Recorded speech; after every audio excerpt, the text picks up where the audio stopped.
আসসালামু আলাইকুম রহমতুল্লাহ বরাকাতু। আজকে আমরা আলোচনা করব মহিলাদের কবর জিয়ারত নিয়ে। আশা করি সবাই ভিডিওটা না টেনে সম্পূর্ণ ভিডিওটি দেখবেন ইনশাল্লাহ।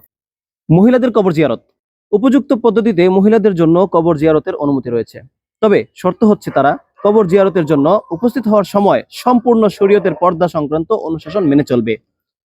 সেখানে গিয়ে অধৈর্য, আর্তনাদ ও চিৎকার চেঁচামেচি করতে পারবে না। তাদের দ্বারা কোনো ধরনের ফিতনা ও অনইসলামী কার্যকলাপ সংঘটিত হওয়ার সম্ভাবনাও না থাকতে হবে। নচেত মহিলাদের কবর জিয়ারতের জন্য উপস্থিত হয়ে আল্লাহ এবং রাসূলের অভিসম্পাতের ভাগী হওয়ার কোনো প্রয়োজন নাই। বিষয়টা হচ্ছে গিয়ে যদি ইসলামের অনুশাসন মেনে তারা কবর জিয়ারত করতে পারে তবে করবে, অন্যথায় আল্লাহ এবং আল্লাহর রাসূলের অসন্তুষ্টির কারণ হওয়ার তো কোনো প্রয়োজন নেই। এ ব্যাপারে হাদিস কি? হযরত আনাস ইবনে মালিক রাদিয়াল্লাহু তাআলা আনহু থেকে বর্ণিত, নবী করিম সাল্লাল্লাহু আলাইহি ওয়াসাল্লাম একটি কবরের কাছে ক্রন্দনরত জনৈক মহিলার নিকট দিয়ে পথ অতিক্রম করার সময় তাকে সম্বোধন করে বললেন, আল্লাহকে ভয় করো এবং ধৈর্য ধরো। সে বলল, তুমি আমার কাছ থেকে সরে যাও, কেননা তুমি আমার মুসিবতে আক্রান্ত হওনি। সে একথা বলার সময় নবীজিকে চিনেনি।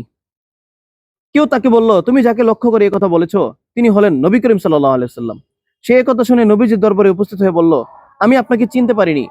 তখন নবীজি বললেন, আসল ধৈর্য ধারণ হলো প্রথম সময়। সহিহ বুখারী হাদিস নাম্বার 1283।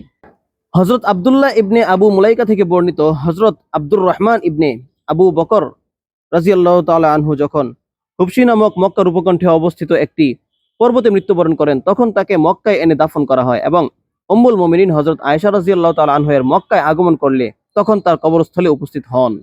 জামিয়া তিরমিজি হাদিস নাম্বার 1055। হযরত আবু হুরায়রা রাদিয়াল্লাহু তাআলা আনহু থেকে বর্ণিত, নবী করিম সাল্লাল্লাহু আলাইহি ওয়াসাল্লাম অধিক হারে কবর জিয়ারতকারী মহিলাদেরকে অভিসম্পাত করেছেন। জামিয়া তিরমিজি হাদিস নাম্বার 1056। হযরত আবু হুরায়রা রাদিয়াল্লাহু তাআলা আনহু থেকে বর্ণিত, নবী করিম সাল্লাল্লাহু আলাইহি ওয়াসাল্লাম ইরশাদ করেছেন, আমি তোমাদেরকে কবর জিয়ারত করতে নিষেধ করেছিলাম, কিন্তু তোমরা এখন কবর জিয়ারত করতে পারো। তোমাদেরকে কুরবানির গোশত 3 দিনের অধিক সময় জমা রাখতে নিষেধ করলাম, কিন্তু এখন যতদিন সম্ভব রাখতে পারো। সহিহ মুসলিম হাদিস নাম্বার 2305। উম্মুল মুমিনিন হযরত আয়েশা রাদিয়াল্লাহু তাআলা আনহা থেকে বর্ণিত, তিনি বলেন, আমি বললাম, ইয়া রাসূলুল্লাহ, আমি কবর জিয়ারতের সময় কি পড়ব? নবীজি বললেন, তুমি বলবে, হে মুমিন ও মুসলিম কবরবাসী, তোমাদেরকে সালাম জানাচ্ছি এবং আল্লাহ তাআলা আমাদের পূর্বসূরি ও উত্তরসূরি সকলের উপর রহমত নাজিল করুন। নিশ্চয়ই আমরাও একদিন তোমাদের সাথে যুক্ত হব ইনশাআল্লাহ। সহিহ মুসলিম হাদিস নাম্বার 2301। হযরত আব্দুল্লাহ ইবনে আবু মুলাইকা রাহমাতুল্লাহি আলাইহি থেকে বর্ণিত, হযরত আয়েশা রাদিয়াল্লাহু তাআলা আনহা একদিন কবরস্থান থেকে প্রত্যাবর্তন করছিলেন। এমত অবস্থায় আমি তাকে বললাম, হে উম্মুল মুমিনিন, আপনি কোথা হতে ফিরছেন? তিনি উত্তর দিলেন, আমার ভাই আব্দুর রহমান ইবনে আবু বকরের কবর থেকে। আমি তাকে বললাম, নবীজি কি মহিলাদেরকে কবর জিয়ারত করতে নিষেধ করেননি? তিনি বললেন, হ্যাঁ, তবে পরবর্তীতে জিয়ারতের নির্দেশ দিয়েছেন। হাদিস নাম্বার 1392, কিতাব মুস্তাদরাকে হাকিম।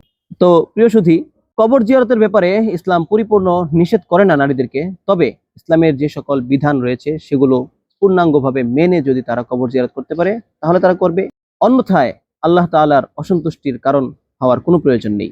আল্লাহ তাআলা আমাদেরকে দিনকে সঠিকভাবে বোঝার তৌফিক দান করুন। আসসালামু আলাইকুম ওয়া রাহমাতুল্লাহি ওয়া বারাকাতুহু।